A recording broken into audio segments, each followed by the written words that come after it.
technocrat? Or a mix of both? I don't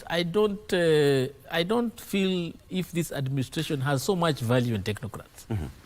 I don't think this administration has the appetite and desire to have a lot of technocrats in its leadership.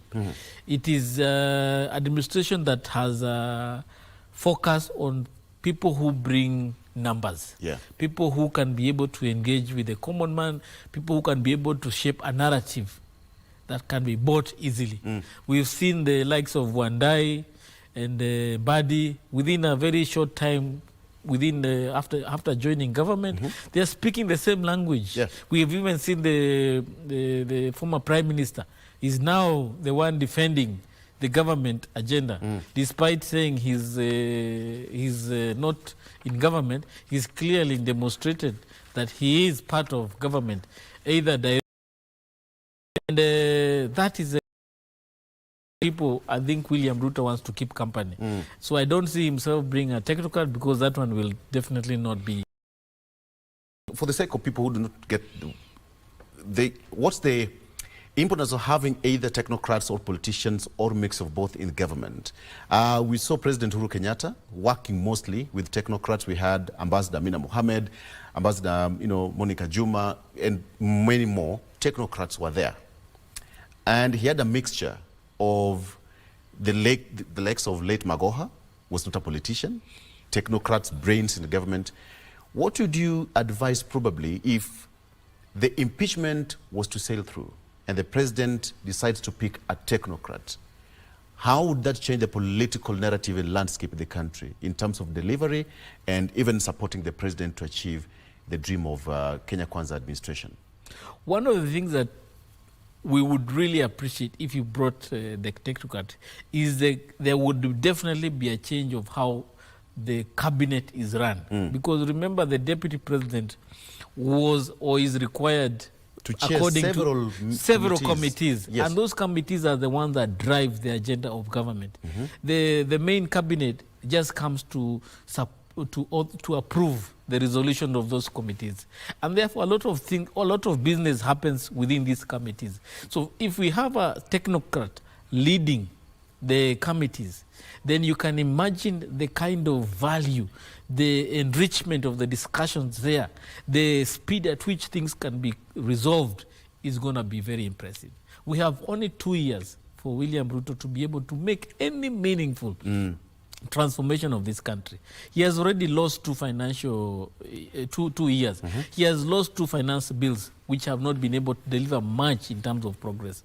He has challenges in terms of communicating the policy of government. He has challenges in terms of bringing private capital in a very clean manner. He has challenges in terms of convincing Kenyans that whatever deals that are being signed, they are transparent, they are fair, they are giving value for money for Kenyans. So if you bring a technical, somebody will be able to unbundle this and tell you where the challenges are, and maybe bring caution in terms of how government is able to engage in some of these things. There are a lot of things that the government is promising, but down the line you don't see anything that is happening, and that is leaving Kenyans with a lot of doubt. So if you bring a techno, these are people who, before they sign into something, they are very, very careful, because it is not just their personal responsibility, even their professional responsibility carries in terms of the decisions that they make. And therefore a technical that will definitely shift. But when you bring a politician, politician can wake up in the morning and tell you tomorrow there'll be a road here. And in the evening, if there's no road, they'll blame somebody else, and they will move on and they'll sleep very well. But somebody would argue that having a politician is because of the numbers they come with, the clout. We are not in an election period. We are in a delivery phase. So do you need numbers, or do you want to deliver? Most of the presidents or leaders who are elected, they are very popular on day one. By the time they finish their term, they are less popular, even when they have delivered for the people. So they'll start over again. So you start over again. You now come and tell people, I did this, I did this, I did this. Then people will remember, oh, you did this. Let us give you another chance. There is no leader who remains popular throughout their term. So if you are hell-bent on remaining popular, then you cannot be able to deliver. So you have to make a decision. Is it popularity or is it delivery? Even Kibaki, when he was doing very well, people would say he's hands-off, he doesn't talk, he does not understand things. But when they came after to look at the country from a bird's eye view after he had left, then they say this man was really doing the work. We're still talking about President Kibaki to date. Up to today, Absolutely. if you look at the Gen Zs, those are the clear products of the free education program that was brought by Kibaki. And you can see these are the people we are dealing with today, an informed, engaging civic society, civic population who understand their rights, who understand what is governance. If we did not have that free education policy, we would just be having useless people who cannot understand anything. He must be so happy wherever he is. Wherever he is, rest in peace. Let's talk to Patrick Osoi. Patrick Osoi is joining us all the way from Malindi via Zoom to also get the, into the part of it to contribute into the discussion. Patrick Osoi, if you can hear me, good morning and welcome to People in Politics. Good to see you. We are still taking a look at what is really happening in the program. And yes, a lot is happening in the country. Let first of all start asking you, how are you doing? How is Malindi and how is Kenya doing from your own point of view?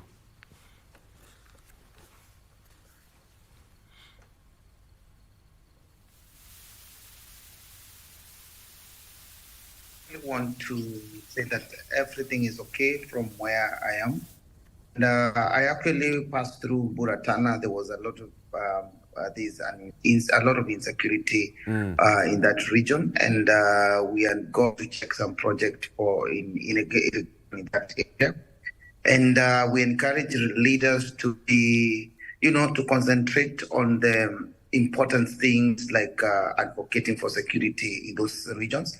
Our that were destroyed a few months ago to rains, they are still on the same state. So I believe we have more important issues for this country to deal with than to deliberate on the issues of who to go where, who to get what, and all those kind of discussion. So, and we have lacked that thing for many times, for many years. And I think that is the reason as to why, as my colleague is saying, that we have lacked that gap, and that gap, it can be filled as soon as possible, whereby the government is run in a meritocratic way. Then we will have a country. But what we are seeing today is a country run by crooks. I'm sorry to use such statement. And people who don't care, and people who are very selfish or self-centered. So the interest of Kenyans is at stake, and I can tell you and assure you that we have no country unless we have people waking up and be able to reclaim back the country. And in this case, it's not just a country, because what we are seeing that we are having a government that does not observe governance, rule of law, they don't observe the participation of people. They don't actually have responses. Let me say, Kenyan citizens they're not considered on the things that we are seeing in this country. So it is important for the Kenyan people to understand that we are just puppets in the matters governance, because governance calls for participation of people, governance calls for effectiveness, governance calls for accountability, governance calls for rule of law. But if you check among those things, we do not have those things in our country today. So it's unfortunate. I want to really say that it's very with the things that we are seeing in our country today. Malindi is quite cool this morning, and I had an emergency or some things that we had to observe. I got late through Buratana. We had to come this way, and so we that is why I'm not personally present, but I look forward to be there all the time as need be. But we need to have as my colleague is saying, that we need to take the country in another level. And I want to say that is unfortunate because we cannot expect the people or the leaders in the government today to bring the change that we want. And the thing is that there are all under opportunities, including our president has ever been a member of parliament, all other member of parliament in the parliament today. They are so scared. If not scared, they cannot bring motions that are geared towards the interests of Kenyans because of probably the threats, because of probably the fear that probably even Kenyans might not be able to support them. So let us come out and the people of like mind, because a country that is run by technocrats, the country that is run in a meritocratic way, is a country that we will not hear noise, but will able to see what is happening. Actions will be more than people just making noise. That is my submission as per my whereabouts and where I stand as very good. As an expert in the area. Patrick, stick around because we still have much to talk about. You talked about the issue in Tana River, the Bura, and several politicians, including the governor, has been questioned as far as that's concerned. We'll talk about that later on. Perhaps you can give us details on what is happening down there in Malindi. But let me just come back and ask you this question. Now, we are in a situation where the government is operating. When you hear the president speak, the president does not mention anything to do with the impeachment of his deputy. All we can see is everything is taking place. Perhaps can we say that the executive is delinking himself or itself from the impeachment, or doesn't want to interfere with the two arms of government? We have now the legislature and now the executive. We've left out this case. Actually now, the judiciary has also been roped in this case because the DP's legal team was in court yesterday. So the impeachment of deputy president is not an impeachment of deputy governor, is not an impeachment of a governor, is an impeachment that is actually touching the executive. So I want to say the deputy president, who comes also from the majority of the political party in the parliament, it is absolutely irrational to actually say that the executive or the president is not involved in the impeachment of his deputy. And I was saying that when we look these two things in two angles, one, it can be an agreeable impeachment, or two, it can be a real impeachment, because I'm still waiting to see how the Senate will actually be able to handle this issue. Because when we talk of justice, we don't talk about what somebody has done. We talk about on the balance. We create a balance of events. Because what we see, even the allegations that are purported to have been committed by the deputy president, actually they are more of, I would call it more of live audit, more of, more personalized. Because one, I would say that none of the people in the parliament, in the executive, that would actually equally say that they are not participated in this event. Let's talk about tribal sentiments. We have seen the top people, including the Speaker of the National Assembly, Moses Wetangula. We have seen the talks of Mudavadi in the matter of, if we bring this as a community, as a Luhya community, this is what we are expecting to be given.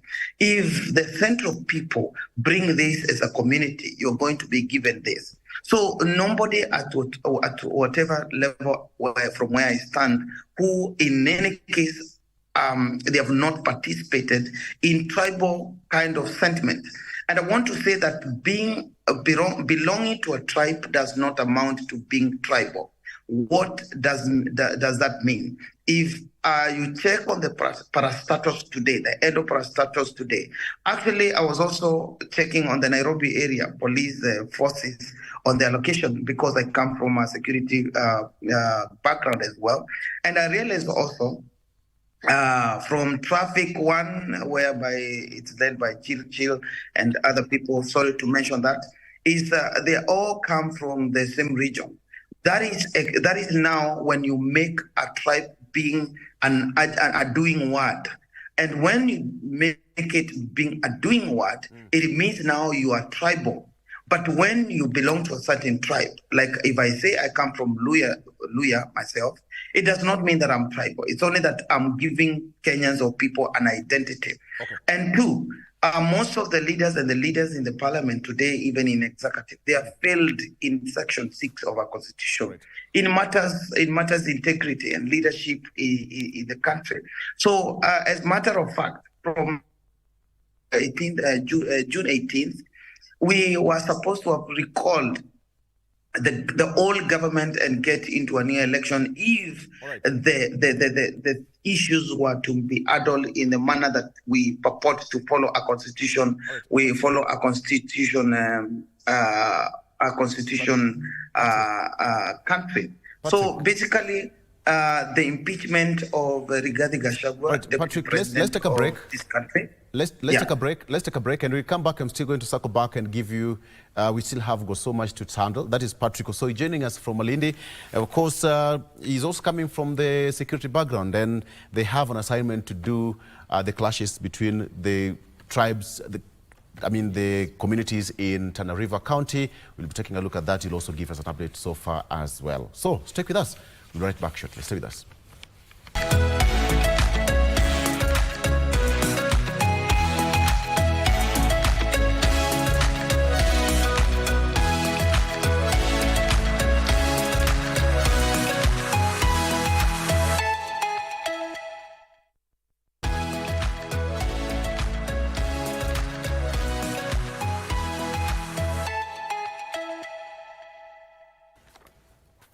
All right, welcome back. Still on the front page of the Daily Nation, will the court save Gachagua? Will the court save Gachagua? That is the big cue here. Deputy President Rigathi Gachagua has filed 26 cases in a bid to block the impeachment proceedings against him. And today, he hopes that the court will rule in his favor and stop the Senate trial scheduled for tomorrow and Thursday. But my question, Crispus, because when you look at these two arms now, there's hope that the judiciary is going to step in and perhaps tilt the judgment. Do you think the courts might just interfere with this? Because already the communication and the papers already filed before the Senate. What do you think the courts are going to do about this? Let the process continue and then come back, revisit it later on, or what would happen? I think the safe position of the court would be allow the full process of the Senate. Parliament or Senate yes. to go through. Any pronouncement that would be seen or perceived to be an attempt to twist the arm of the Parliament would really be faced with a lot of resistance from the Senate. But I believe the Senate has already made its position that whatever determination the court will make, they remain steadfast in terms of processing the whole impeachment to its full conclusion without considering any orders from the judiciary. So that is the position of the Senate. Well, let's wait to see what the judiciary will pronounce itself either today or tomorrow. Yes. Let's come back to what really happened in the case of Governor Mutai. If a process is flawed, then the case is dead. Yes. Really, the MCS or even the legal team didn't see this as a loophole? You know, it was an issue of interpretation. I think for the MCS, they believe that the numbers that were in Parliament, in that house at that time, were what we call the two-thirds majority. They didn't realize that those who were absent had the majority of numbers by one. Yes. And that dealt a technical blow to their impeachment process. It's the same case with Gachagua. If Gachagua gets 27 senators supporting him, then technically this whole process will fail because there has to be a two-thirds majority. And I believe the whole Governor Mutai's case failing is a precursor of how important the Senate numbers are in terms of saving or sending Gachagua home. And therefore, all Gachagua requires is to focus on the ones who will support him. And they just need to be few. The same way Mutai was able to make sure that 16 MCAs did not even participate in the whole process. Yes. So therefore, the MCAs who are in the House believed we are the majority within the House. And therefore, this motion, once it passes through, we are good. But they didn't realize the shortage of one vote would technically throw this issue out. Yeah. Yes. It reminds me of the 50% plus one. Exactly. 50% plus one. Yes. Patrick, let's talk about this issue now. When you hear, all right, we'll come back to Patrick shortly. So the case in point here is the case of threshold and technicality. Yes. One vote is enough to throw the entire system and the entire case, into to be set aside. Let me use that word. Yeah. The threshold has been talked over and over again. And even the issue of public participation, people have been arguing that what is the level of threshold that a level of public participation should meet to have it look like, okay, public participation has been taken care of, but what is now the threshold? This one, it was just one vote for Mutai, and he survived the ouster. You see, the issue of threshold is not something you can easily put a number to it. It's not an issue you can be able to put a range to it, because it's an issue of perception. What I perceive to be a reasonable. But in this case, a number was met because so of on the technicality, yes, that one is very clear. It is supposed to be 32 MCAs. In the case of the Senate, it's supposed to be 44 or 45. But when it comes to the issue of the threshold of what are grounds enough to throw out someone, whether it is misconduct, whether it's a gross valuation, criminal issues you can be able to determine because you can apply the Constitution. But misconduct and the violation of the Constitution is an issue of perception. Probably what I do may not be perceived to be a violation by one person. If you look at when they were discussing this matter in the National Assembly, none of the MPs would stand and be able to counter the allegations. They were picking their own personal issues, which can only give credence to issue of conduct. He conducted himself badly to me. That is the only thing you can say that was the ground of misconduct. But you see, misconduct should be a measure of not just between me and you, but how I conduct myself to the channel. It must have a legal backing. Exactly. Yes. So that is where the Senate need be able to provide the wisdom to guide this nation to understand. When I say misconduct, what should be that measure of misconduct?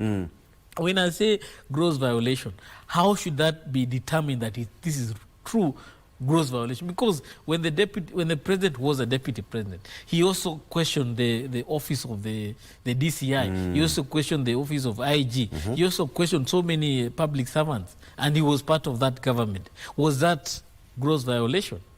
In this case, Gachagua is being told you've not conducted yourself very well. But the grounds that are being raised are issues to do with how he has been able to criticize his colleagues in government, which has happened with other president and leaders in the same office. So that is the question we're asking.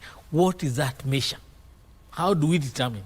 And is that a process now the court can be able to determine? Because before there were issues of you've done a process without public participation.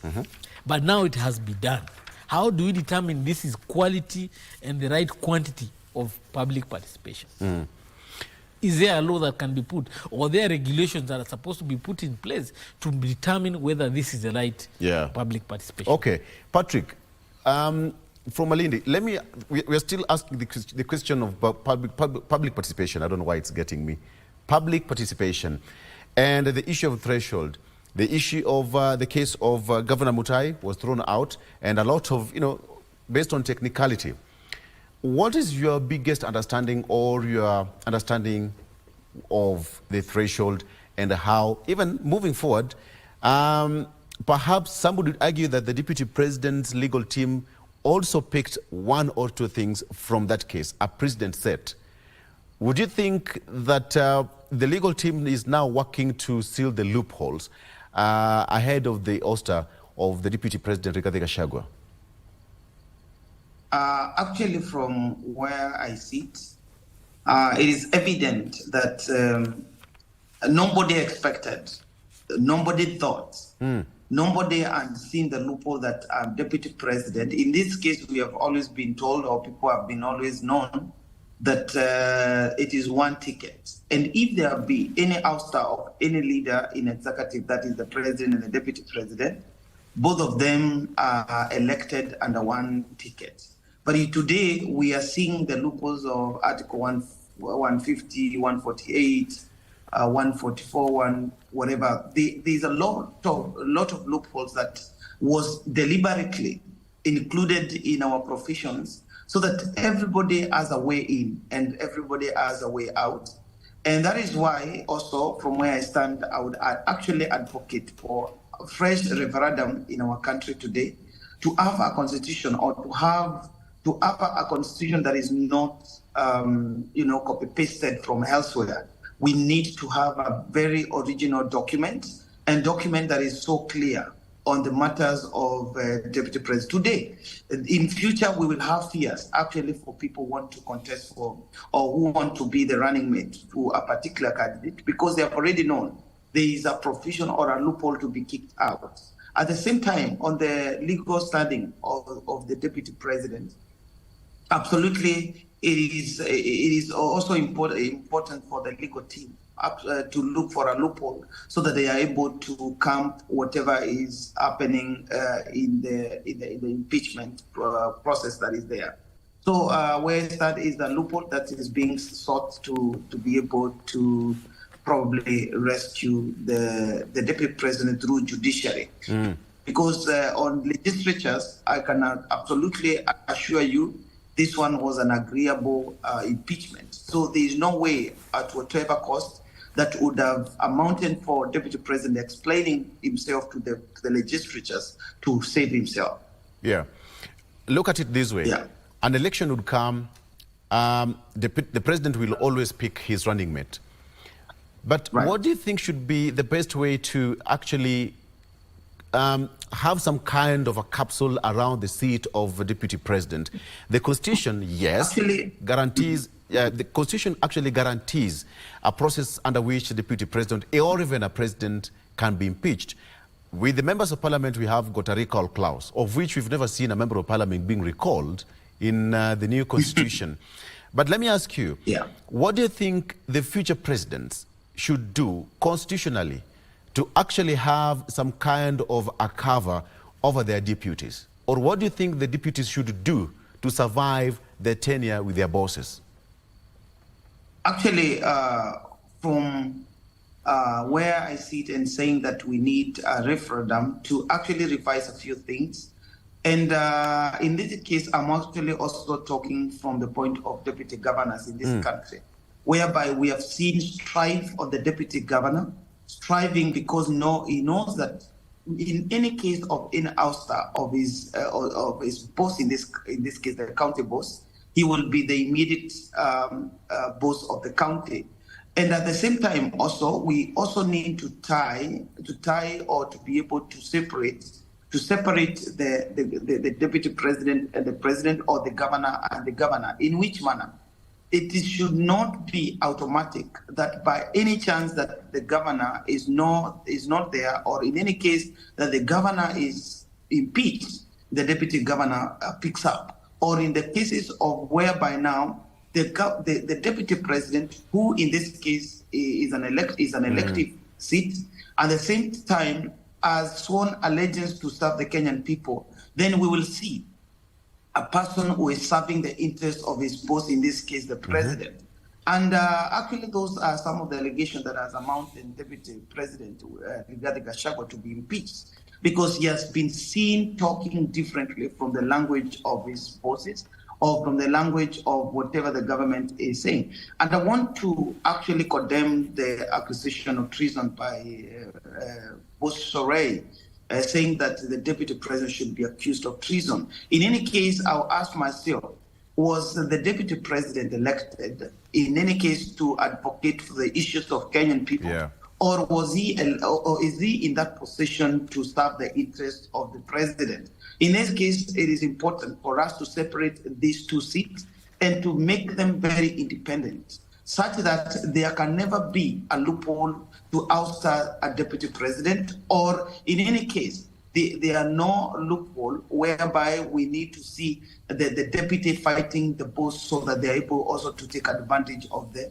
higher seats. So those are the most important things that we need to check as a country. We need to have a provision which protect the deputy president. We also need to have a provision that also protect the president or the next seat or in whichever manner, so that somebody does not have a strife. Because today, if deputy president has a strife, probably he would have thought to have done something that can amount even to the death of any person, or even a governor, a deputy governor, yes, can do something that can amount to the death of the boss for the selfish interest that we have seen our country take. So, ladies and gentlemen, it is important for us to provide provisions that protect both the president and that which protect also the deputy president. All right. Crispus, he's spoken very well, but let's come back and just ask this question. So now we have got a situation here.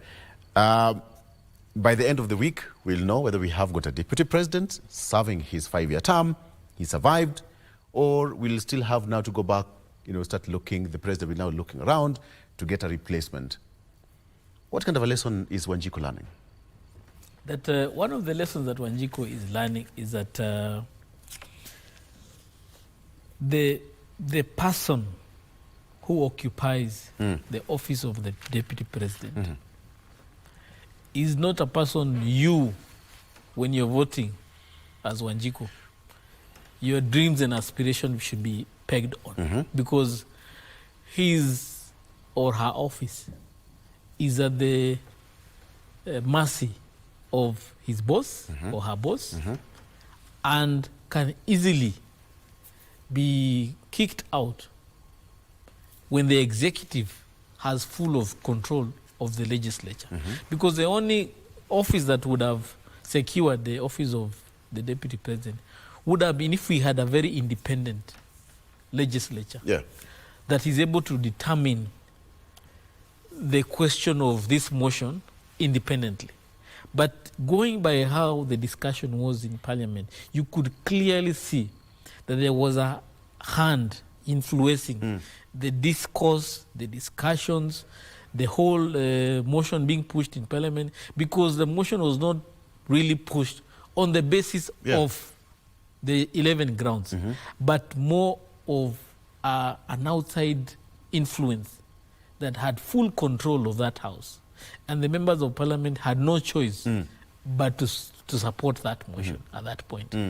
So when you have a deputy president who is able to be removed at the press of a button by one executive to the legislature, then clearly you have no security. And therefore, if you are a voter, you cannot put your dreams and aspirations on the deputy president, because he can be removed or she can be removed at any one time. And he cannot also be able, the reason why you find Gachagua is complaining that he's being pushed, because he has advanced a certain agenda, an agenda that he was representing for Wanjiku. I was saying, don't remove these people without following the law. Don't do the following. Don't do the following. It is that criticism of his government that has had been pushed away. And that criticism was because he was marshalling the support of a certain constituency, which is the Wanjiku. And therefore, if they had put the people who have put all their dreams and aspirations on Gachagua to deliver for them, they have lost it. Disillusioned. But then now, that is the same thing I would really get your mind on, because Wanjiku will do her part. Wanjiku will wake up in the morning, will line, will queue, cast her vote, and that's it. But immediately after that, the politicians will take over everything, moving forward for the next 5 years. The only thing that Wanjiku will be ordered to do or required to do as per the Constitution is when Wanjiko's voice is needed is as far as public participation is concerned. But at what point does Wanjiko have a voice and say, no, I'm the person who voted, person X and Y, I need this person to stay in power for the next 5 years. If he's not all right, if he's not delivering as expected, then what I'm going to do, I'm going to take this person out, because actually that's the whole essence of having an election. That if you don't work properly as crispers, then I'll vote you out. But do you think Wanjiko has a voice at this particular point? The way the Constitution is today, the way our democracy is governed today, yes. I don't think Wanjiko has any room for her voice to be heard once an election is concluded. Not unless through public participation. Even that, through that public participation, look at the process that we've just gone through right now. The Parliament had a discussion on Wednesday. By Thursday, they had already made a decision. Public participation had started on Friday. It was extended by court by 1 day to Saturday, and the impeachment had been done on Tuesday.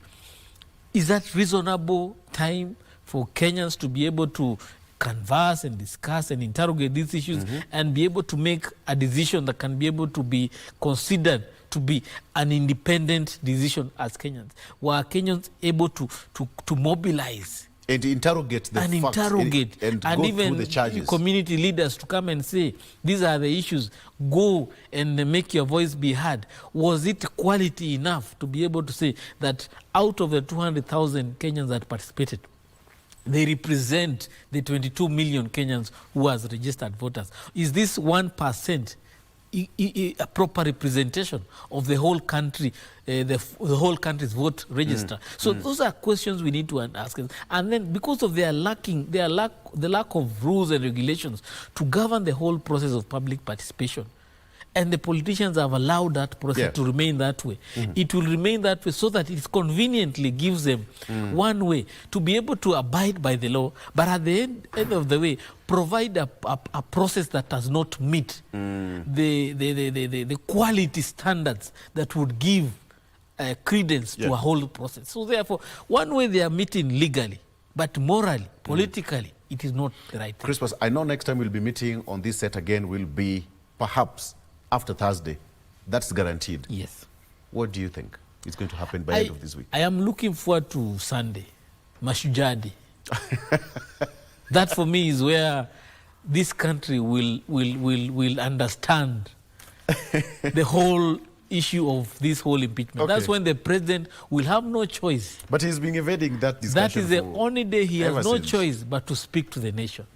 And not just to speak to the nation about Hustler Fund, Adani, to speak to the nation on the politics of the country. Yes. He is a creature of politics.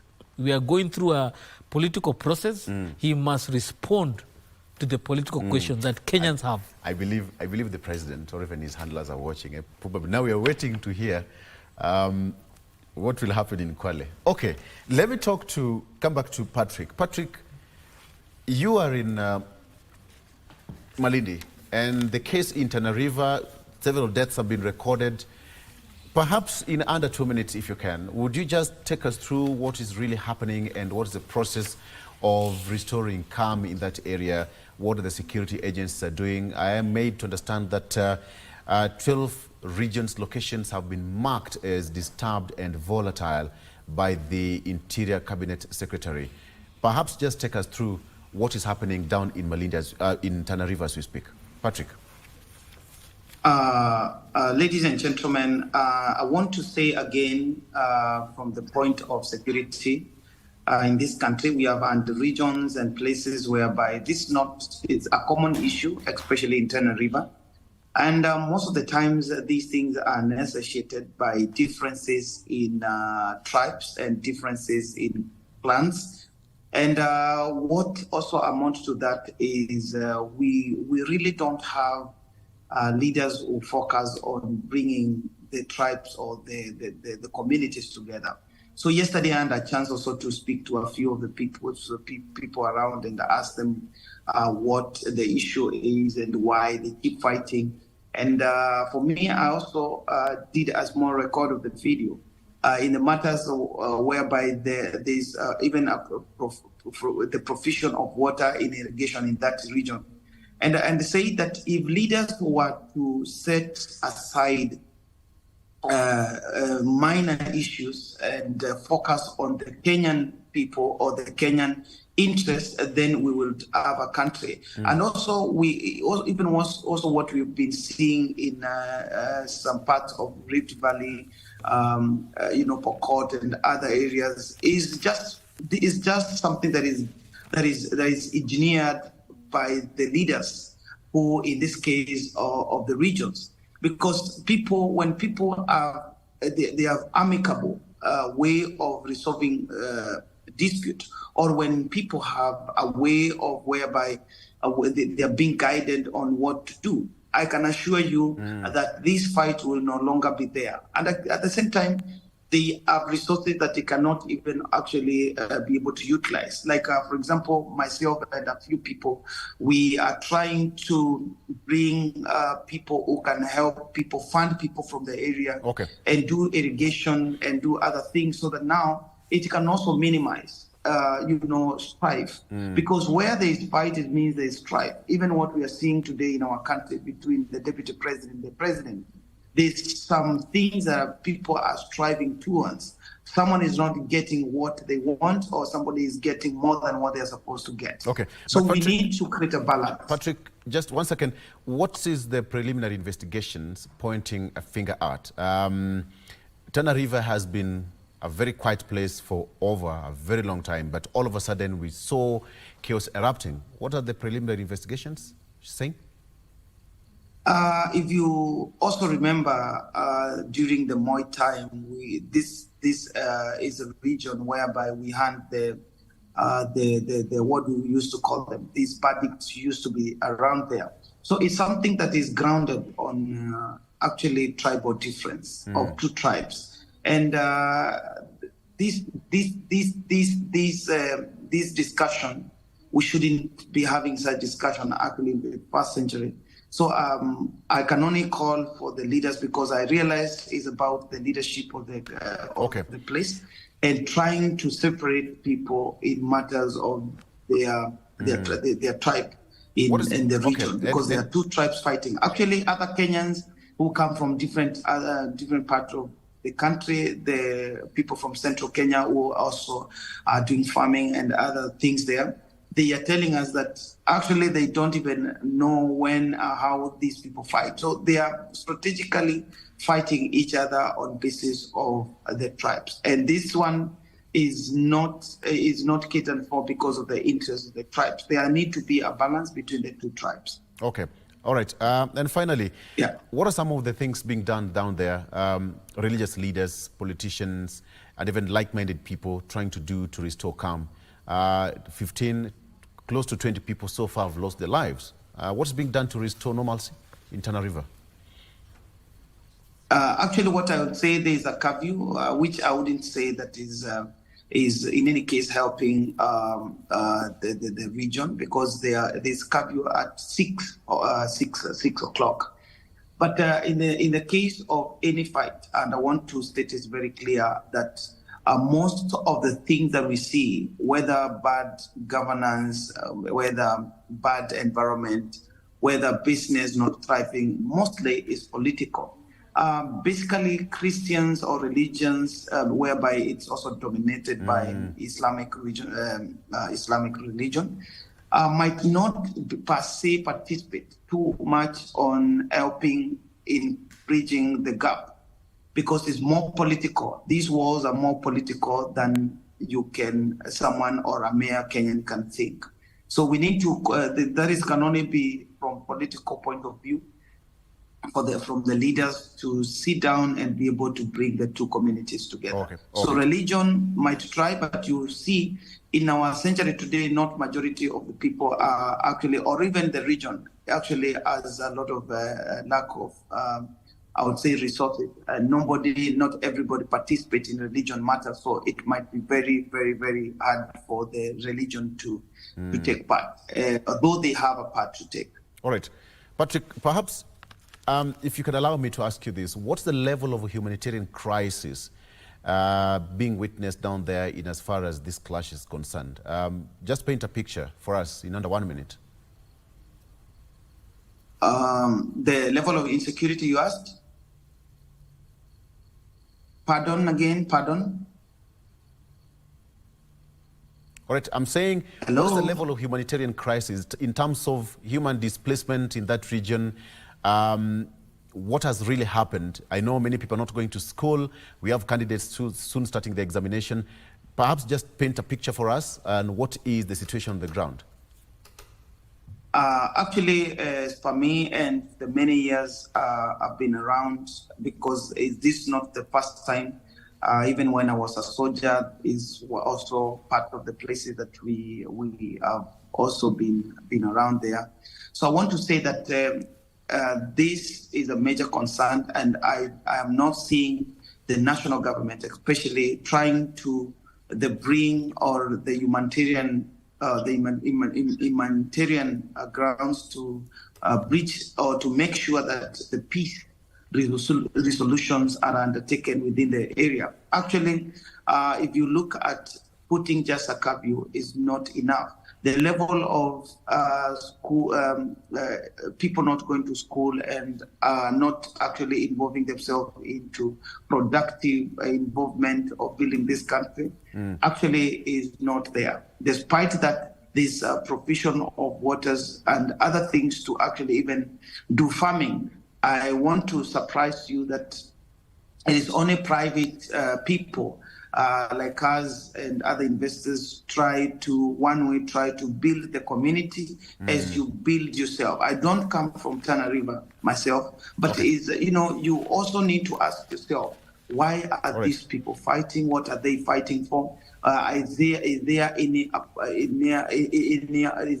way we can be able to amicably be able to resolve these issues? So these issues basically need to be undertaken by the national government if we have to end the war between the tribes. And also we need to check on the basis at which or why these communities tend to attack each other. That is basically not the eastern part. There is Tana River and also the West Pokot side. So there need to be a very serious engagement by security agencies in this country and also from the national government point of view. All right.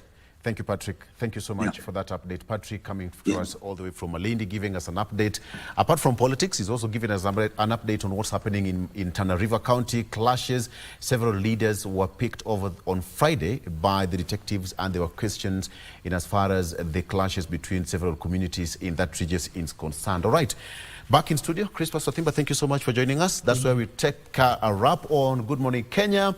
It has been one good hour of intense discussion. Let's wait and see what's going to happen tomorrow and on Thursday in the case of Deputy President Rigathi Gachagua. We're taking a break, but GMK continues on the other side of Radio Zinga. Stay with us. Good morning. Thank you.